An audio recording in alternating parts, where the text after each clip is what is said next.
Ikatan Dokter Indonesia Cabang Trenggalek Jawa Timur menggelar aksi turun jalan dengan membawa spanduk yang bertulis Tolak Pendidikan Layanan Primer atau DLP.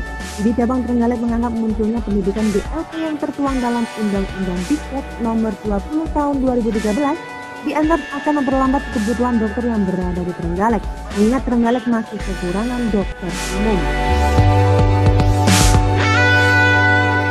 Munculnya Undang-Undang Diktek Nomor 20 Tahun 2013 yang menyatakan akan adanya pendidikan dokter layanan primer membuat ratusan dokter yang terjalin dalam Ikatan Dokter Indonesia Cabang Kabupaten Trenggalek, Jawa Timur harus turun ke jalan sambil membawa spanduk yang bertuliskan Tolak Pendidikan Dokter Layanan Primer di alun-alun Kabupaten Trenggalek. Aksi tersebut bertujuan agar pendidikan DLP akan dihapuskan. Karena selain biaya untuk kuliah yang terlalu mahal, ID Cabang Trenggalek menganggap pendidikan DLP akan menghambat para mahasiswa kedokteran yang akan bekerja menjadi dokter umum.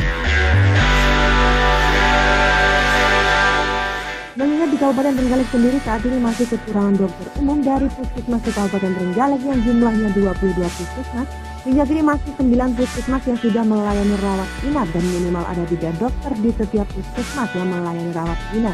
Namun yang terjadi di Trenggalek masih kekurangan dokter umum sebanyak 7 dokter dan harus merekrut dokter umum dari pegawai tenaga tetap daerah. Jadi dokter umum itu kan sebetulnya sekarang sejak sarjana untuk S1 kedokterannya sudah 3,5 sampai 4 tahun. Kemudian harus koas 2 tahun, sudah 5 tahun setengah.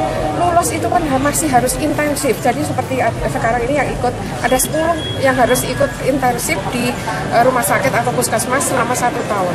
Nah, dengan pendidikan yang sudah 6 tahun setengah itu dianggap belum cukup kompetensinya untuk bekerja di puskesmas. Salah satu dokter Ratna mengatakan program DLP akan memberatkan calon dokter dan merendahkan serta meragukan kompetensi dokter yang selama ini telah melayani masyarakat di layanan primer. Padahal para dokter saat ini juga sudah melalui proses uji kompetensi untuk sertifikasi. Kami para dokter ya, kita serujuk dengan Muktamar ID bahwa kita menolak adanya prodi DLP. Karena kami merasa bahwa untuk kita menjadi dokter itu sudah melalui suatu pembelajaran yang cukup panjang dan sulit. Harusnya ini yang harus ditingkatkan. Tidak perlu ada dokter layanan prodi lagi, dokter layanan primer, tapi cukup dengan pendidikan di Fakultas Kedokteran harusnya sudah siap menjadi dokter layanan primer di masyarakat seperti itu.